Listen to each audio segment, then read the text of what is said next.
Today on Home Theater Fanatics, we're going to check out 7 different subwoofers.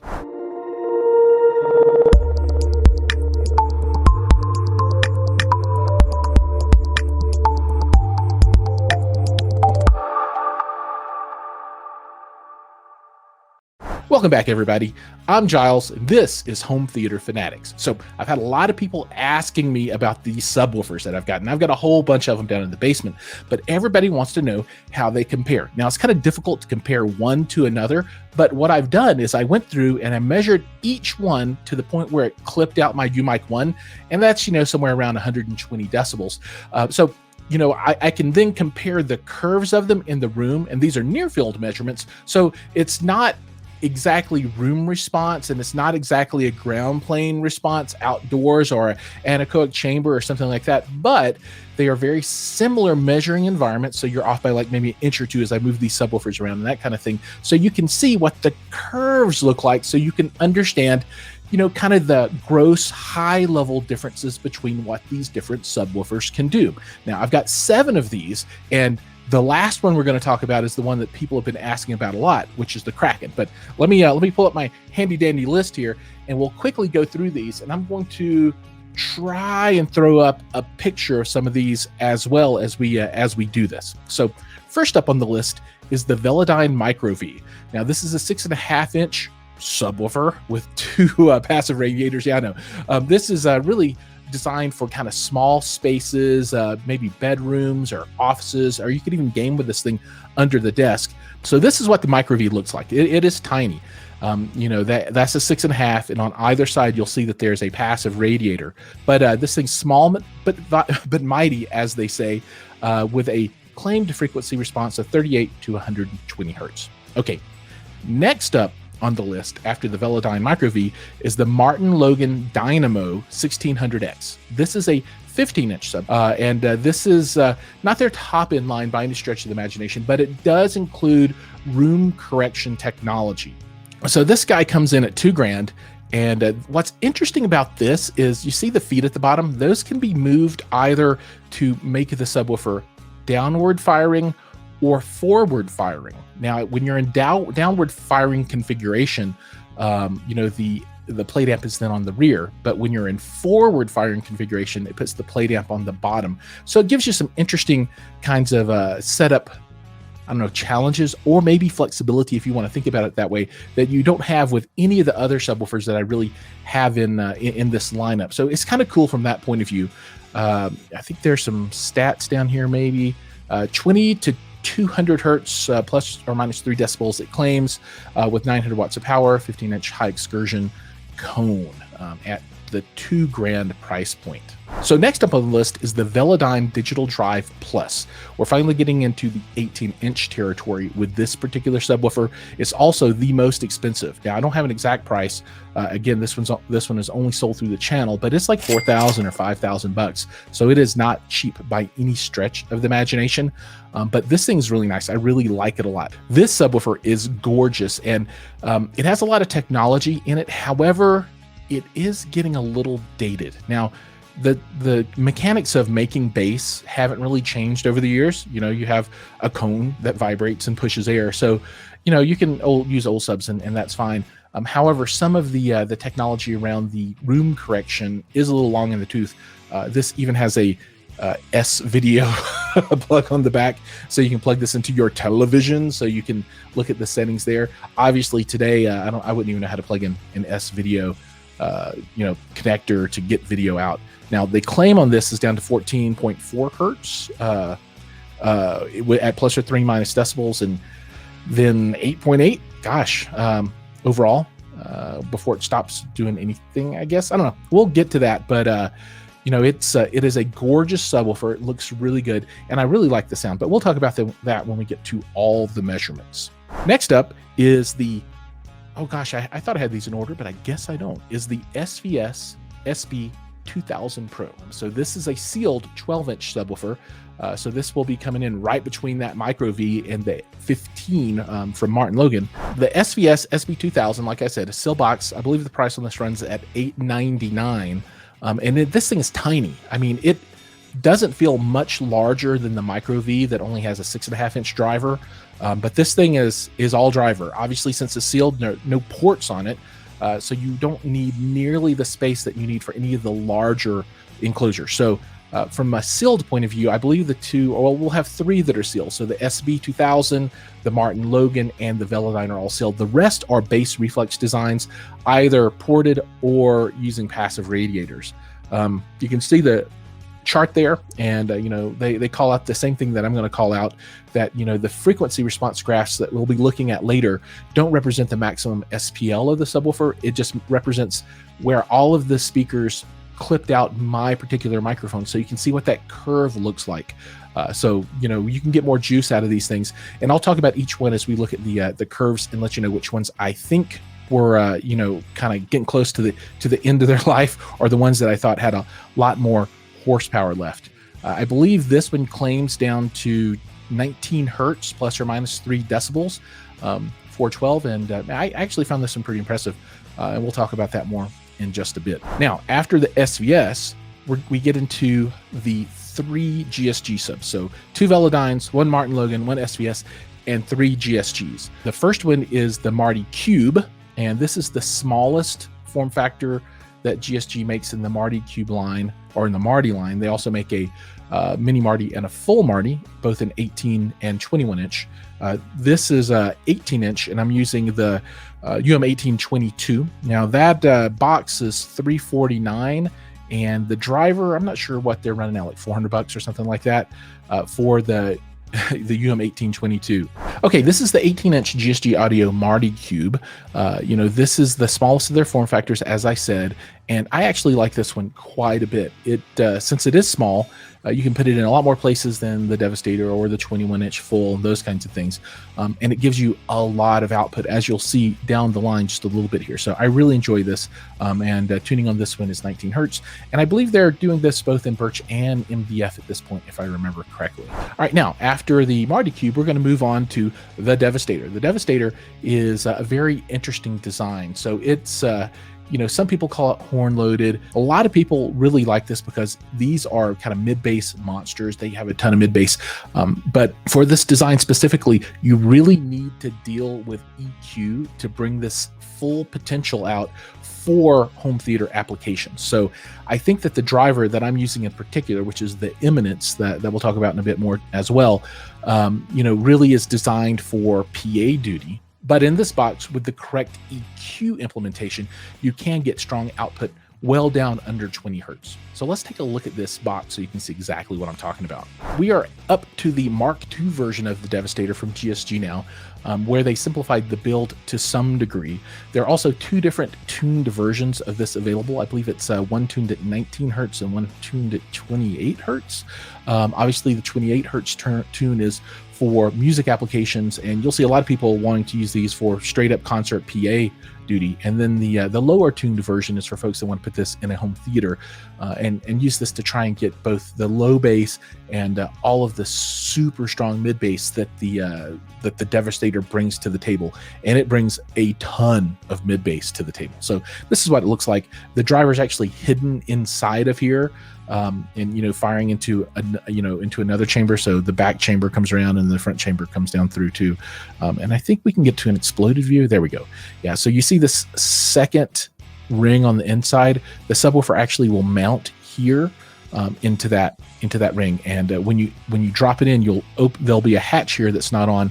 The subwoofer drops in, the magnet will be in between these 2 pieces, and the face of the subwoofer fires downward, and then you take the back waves that then come back and come through here too. So you get the sound coming from both sides. Kind of an interesting design that's a little more complex than what you normally see in home theater applications. And the last subwoofer that we're going to talk about today is the GSG Full Marty 21-inch running the Dayton Audio Kraken. So I just did a subwoofer build. It's been a couple of months now, I guess, using this driver, and I really haven't talked lot about it until now. I've been pounded quite a bit to talk about it, but I really wanted to spend some time with it and develop my opinion, because I think there are a lot of people kind of going either way on this particular subwoofer. Some folks like it, some people hate it, and I'm falling into the kind of like it side of things. But we'll talk about that more when we get to the measurements. But first, let's take a look at the 21-inch Full Marty from GSG. As you can see, this is a large box. Now, this isn't as large, I guess, or as tall as the Devastator, but it's a lot wider than the Devastator is. So, I mean, these boxes take up a lot of space, and I think you really need to think about your design, your room design, when you want to use a subwoofer of this stature, because these things are monstrous. This is tuned down to 17 hertz, which is a pretty low tune for subs, and you can use a number of different 21-inch drivers in this enclosure, but like I said before, I elected to go with the Kraken because it's kind of the new kid on the block, and there are not a lot of subwoofers in the 21-inch range that are designed to be the super low sounding subwoofer, like a home subwoofer sound, as opposed to that PA sound that has a lot more mid bass. So they took I guess a single design and then split it into two, and at Dayton, and created one that's supposed to be the PA version and one that's supposed to be the home theater version. And they made a few design changes to that, including the spider and the surround, and I think even the cone material is different, to try and lower the FS a little bit on that home theater version. When you look at the FS on most 21-inch subs, it is way up there, like 30 hertz or something, and you know how good that's going to do on home theater. Probably not that good. But anyway, this is what the box looks like assembled and unloaded, and the driver on this simply drops into the front and bolts in. There's not a lot of craziness going on with this particular design. Okay, so that's the preliminary. So you know what we're working with. Where we had some prices, we talked about that a little bit, but now let's get down to the meat of the conversation. And this is where I'm mostly going to disappear from the screen, and we're just going to see charts from now on out. So hopefully you guys like charts, because we got charts. And with that, here we go. Okay, first up at bat is the Velodyne Micro V. And you can see that here. And, this is a 6.5-inch driver, and, expectedly, it's not doing a whole bunch. So, the important mark that I always like to look at is where are we at 20 hertz in comparison to where it's at the top. And up here where it's putting out maximum SPL at about 80 hertz, we're at 117 decibels, and then 20 is 73. So 73 to 117, which means that there's not a lot of usable volume coming out of this thing down here at the bottom. The roll off starts at a nice smooth curve somewhere up around 65 hertz or something like that, and it just glides on down. So there's no EQ, there's no anything. Basically, it was just my laptop computer outputting to an amplifier, and then the amp pushing the speaker. And this is a Behringer NU 6000 that I used, and I just adjusted the volume until I got things up to the clip level. And this is where my microphone clipped. I don't know that the Micro V had much more gas left in it after this. It was working pretty hard at this point. And when I was running the sweeps, I ran them from 10 hertz. So this line actually goes way down here. And when that thing was trying to do 10 hertz, it was pretty rough on the sub. So it's, it definitely, I think you're looking at about what it can do. There's not a lot more coming out of this one than what you see. Next up, we're going to talk about the SVS SB2000 Pro. So this is the sealed version of the 2000, and it's the Pro version, which replaced, I guess, the non-Pro version a year ago, maybe at this point, something like that. And let's throw this up, and you'll be able to see the difference when you step up from a subwoofer, in air quotes, to a subwoofer. And this is pretty legit. Boom. Yeah. So that curve is a lot different than the Micro V. This sub is a lot more competent playing down low. You can see that the microphone clipped at about the same spot at the same frequency level, right up here in the 60 to 90, 100 zone is it's pretty flat, and that's clipping out the microphone at that point. But you can see the roll off much more gradual, and the difference between the maximum SPL at clipping of the microphone, which is 117, and then at 20 hertz, which is 111. So that's 6 decibels down at 20, which is not bad. And like I said, this is with EQ and everything turned off. And then, you even get down to 10 hertz here and it's 95. I mean, that's a big drop, but this is only a 12, so it can only do so much. I was super impressed with this 12-inch seal sub. I mean, this thing, it sounds good. I really liked it a lot. I didn't think I was going to be as impressed with a seal 12 from kind of a mass market producer as I was, but it's really cool. And then it's got all the nice technology, bells and whistles. It does the nice app for tuning, so you can sit at your chair. Now, how much are you going to use that? I don't know. And then for folks that are serious about home theater, do you really want to use that to do any of your settings anyway? Probably not. You'll have a mini DSP 2x4 HD or something like that you're using to do this stuff. But for somebody that might buy 2 of these for a media room, that is a pretty outstanding solution.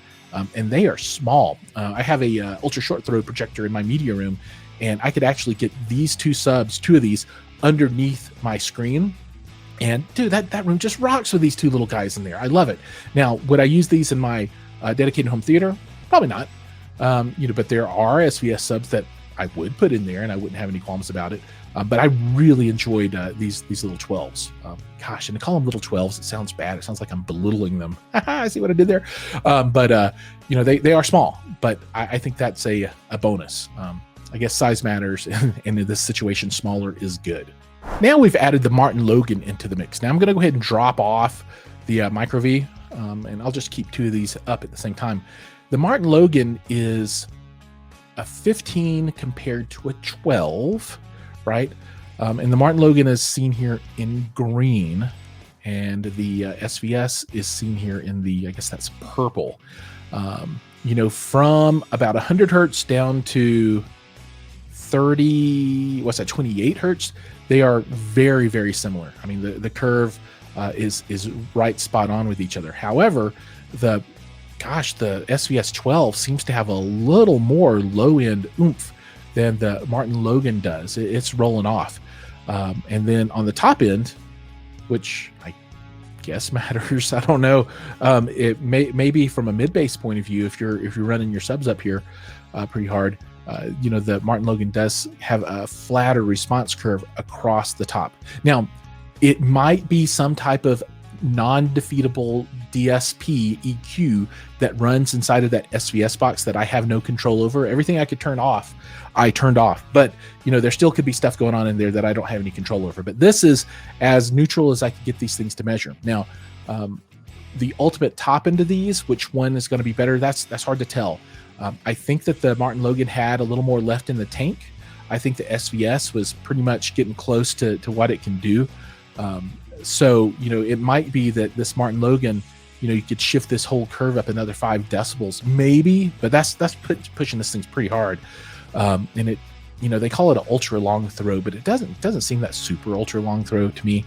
It sounded really good though. They both sounded really good. I like the sound of seal subs, and these both have that sound that I enjoy.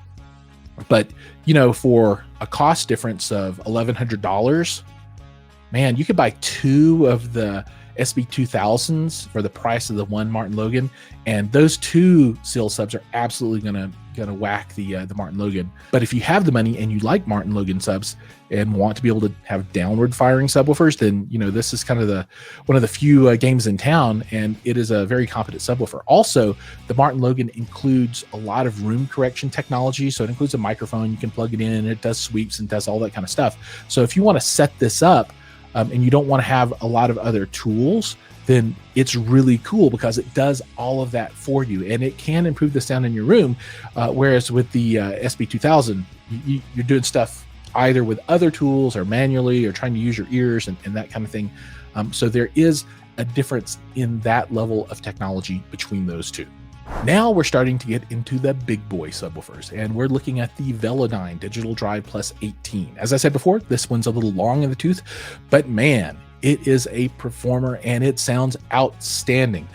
And if you can figure out how to make the technology work in it, it will do all kinds of room correction business for you. It comes with a microphone, you plug it in, it does sweeps, and fixes itself quite a bit. Now, like I said, I tried to turn off everything I could, but it looks like there still might be some kind of filter, at the top end that's going on. I'm not sure, like some kind of low pass that's really high up here, creating this gentle downward curve. But, that's not necessarily a bad curve in and of itself. And one of the distinct differences between this sub and the others we looked at so far is that it's clipping the microphone at 20 hertz as opposed to up here at 18. So the curve on this is much different, and you can see that. So let me go ahead and pull off let's take off the Martin Logan and leave that SB2000 up so you can see the difference there. So, this thing is really strong, taking you all the way down to, 15, 16 hertz before it really starts dropping off. And I like it. Now, it's interesting that the that the SVS was still a little bit louder way down here at 10. I don't know if that really matters much or not, but it's kind of interesting. But the area between these two curves, that's important for home theater. All the way from 40 down to 15 hertz, 14, what is this, down to 12 even. This 18 is strong. And I don't feel like this thing was breaking a sweat too hard either. At this point, I think there's plenty more that I could push this thing, and it would be happy to keep going. And I have to say that this Velodyne sounds so good. It sounds like a subwoofer is supposed to sound to me.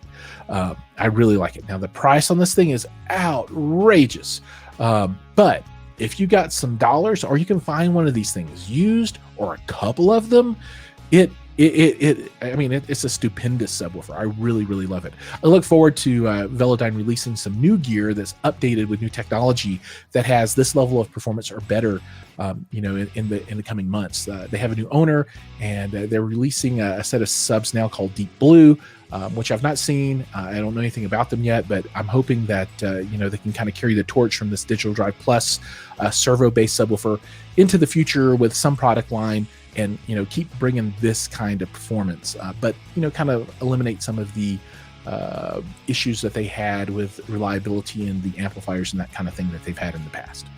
All right, the next subwoofer that we're going to look at is the Marty Cube from GSG Audio, and I've got a Dayton Audio Ultimax UM1822 loaded into the box. I've got the 2 voice coils wired in series to take the load from two 2-ohm loads to a 4-ohm load, and they're being powered by a Behringer NU6000, a single channel. Now you can see that the curve on this is much different than any of the other curves that we've seen on the subs from before, especially this huge notch up here at 136 hertz. I don't know what the deal with this is. If anybody is out there that knows what causes this, and I know there are a lot of folks that know a lot more about subwoofer design than I do that'll be looking at this, please drop something down in the notes to let us know what you think about this and why this is here. Now, this is a bass reflex design with no crossover. You would typically want to run this with some kind of crossover, a high pass filter way down low to protect it from subsonic frequencies. But in the test, I wanted to just push this thing and kind of see what's going on. And this is where it clipped the microphone at. You can see that it's pretty linear in this 5 decibel band, all the way from pretty much 20 hertz to 134 hertz. And I think that is completely outstanding. I mean, that is freaking awesome. This also had a lot left in the tank. You can push this a lot louder. I did push it and it clipped the microphone out, and I can't measure it, but there was a lot more for this 18 in the Marty Cube enclosure to do. And also, to me, imported subs, this one gives the right sound for me as well. It sounds, again, like a subwoofer I want it to sound like, but I think it does have extra juice to give. And I think if you apply a little bit of EQ to this, you can even get it, as good as the Velodyne down to 14 hertz. You might want to pull this stuff down just a little bit and then turn the volume up to bring it up to par.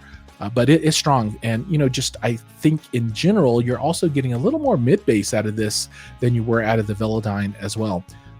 Is that impactful? Well, I mean, this is, you know, up here at 84 hertz, you know, which is kind of at the top end of crossover for a lot of stuff, or let's just call it 80. You know, you're looking at 109.5 up to 118. So 9-ish decibels. That's a lot of volume difference. I mean, that's a lot. Now, of course, you're down here and you're saying, well, what about at 16, 17 hertz? You know, you're looking at 110 versus 116, and that's 6 decibels down there, which is a lot too on the other side of the coin. Realistically, though, if you're running a couple or 3 or 4 of these, that all I think will smooth out in the mix, and you'll get as much volume as you want, or really as you can stand. You know, obviously, you're not going to be doing 160 decibels, probably. Well, I suppose you could stack up a lot of them. But these two are you know, I'm happy to run either one of these. The boxes are small. They sound great. You know, the price point of the GSG is outstanding. If you have you know, a little gumption, you know, a couple of tools, it's not that hard to build these things. You know, I've built these myself and helped my buddy Mike build some of this stuff, and if we can do it, you absolutely can do it. And they sound great. I run 2 of these in my theater right now, and I absolutely love it. I do have a question about this notch up here, so if anybody has any ideas, please feel free to drop that in the comments down below. Now we're going to go ahead and drop out the Velodyne, and we're going to bring in the Devastator. And the Devastator is a super interesting subwoofer because it's just different. I mean, this thing is different. It's got a different sound. It's a mid bass absolute beast, as you can see by this curve, and it's our first 21-inch driver entry, and it's also a DIY design from GSG. And I really like this subwoofer a lot. I mean, it puts out a ton of sound, and you know, so it was clipping up here the mic at, you know, what is that, 72 hertz, but this thing has more juice in the tank. I mean, there's plenty of gas in there to get this thing going even louder and louder and louder. It's just that my microphone can't measure it. Now, there are some caveats to this subwoofer that you want to apply when you use this in a home theater environment that you typically do not do. And this is recommended by the manufacturer.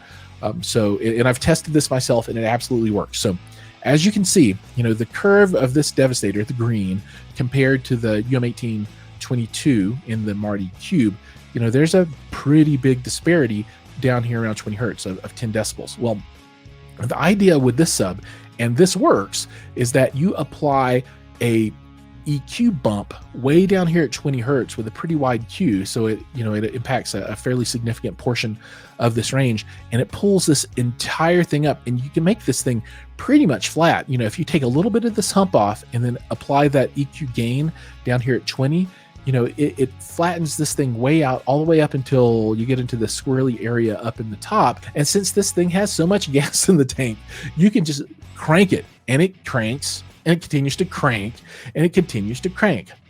Now, this does not sound like the other subwoofers that I've talked about. So, you know, I said I really like the sound of the Velo 18, and I really like the sound of the Ultimax 18. Well, this one is a 21-inch PA driver in a bandpass box, so it sounds different, and I don't really know how to describe it. You know, if it sounds like it sounds a little more confined, maybe it's not as airy, but then at the same time it's very strong and kind of punchy and visceral.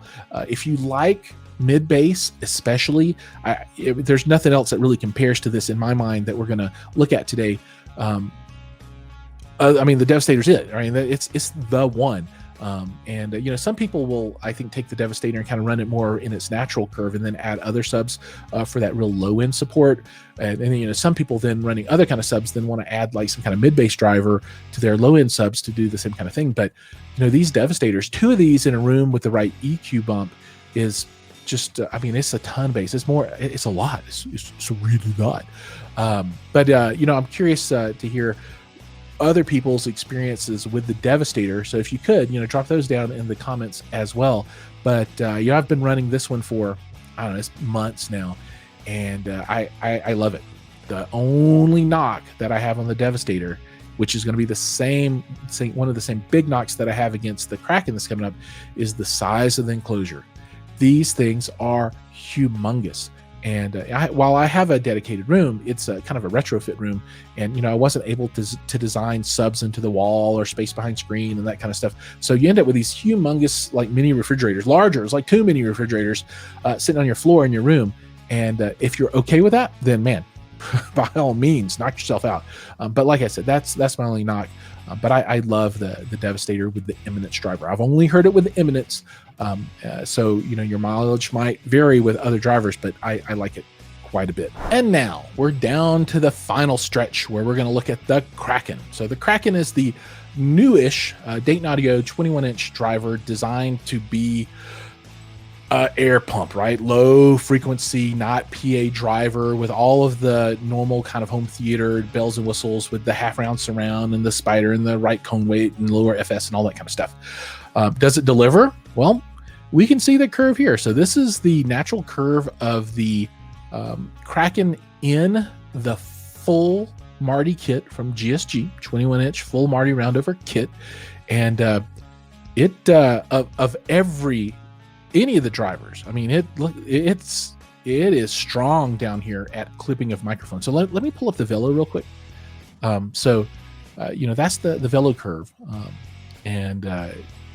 It's you know, the Velo curve is very compelling, but from a DIY point of view, man, I like this Kraken out of the box, so to speak, or rather in the right box.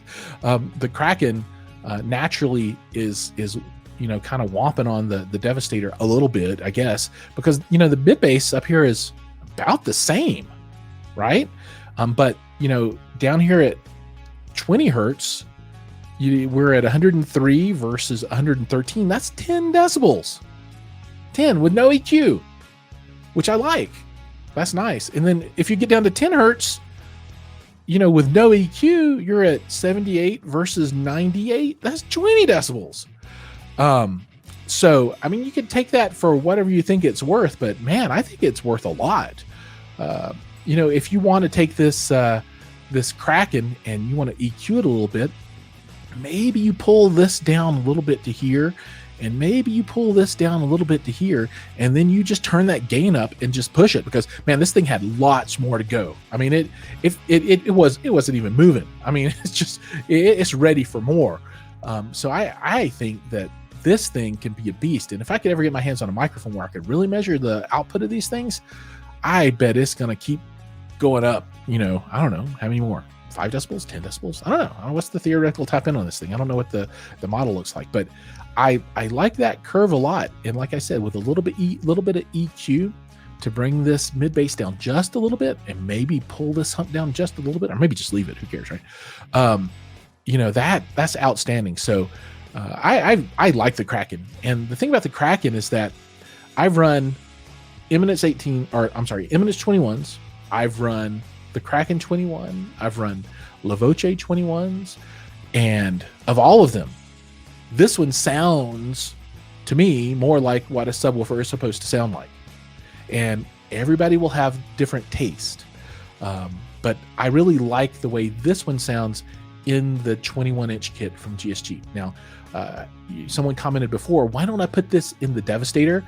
And man, this thing in the Devastator, that might be a project that I have to do, even though it's like a billion screws and a lot of work to get that done. But this might, you know, just knock my socks off in the Devastator, or maybe it won't. I don't know. But I really like it in this particular enclosure. And, you know, just talking about that enclosure specifically, I think that aesthetically is one of the best looking enclosures that GSG builds. But just the, you know, kind of top versus the length and width and everything, the measurements, it looks good, right? It looks like a big linebacker, like somebody said, that's ready to play football. I mean, it's just kind of squat and strong, but it's big. So here are the curves, and, you know, take a look at them, and hopefully this information will help you make a decision amongst all these different subwoofers as to which one you like. So that kind of sums up all of these 7 different subwoofers that we looked at, you know, everything from a 6.5 inch to a monster 21 inch DIY sub, and kind of everything in between. And I think from these 7, there's probably something to suit most people's tastes. You know, I think a lot of people will run 2 of each of them or maybe more, and that will give you the best performance in room. But I think this is kind of a good cross section of the different kind of things that are available out there that you can research and decide on what will work for you in your room. So thank you so much for watching the video today. Remember, if you haven't, please like and subscribe. Also hit the bell so you'll be notified when new content drops. Those subscriptions are super important. And if you like to subscribe and you're loaded with cash, I've got a Patreon too. And I tell you what, these things aren't cheap and I don't get all this stuff for free. I wish I did, but I don't. So anyway, as always, thanks so much for watching, and I'll see you in the next video.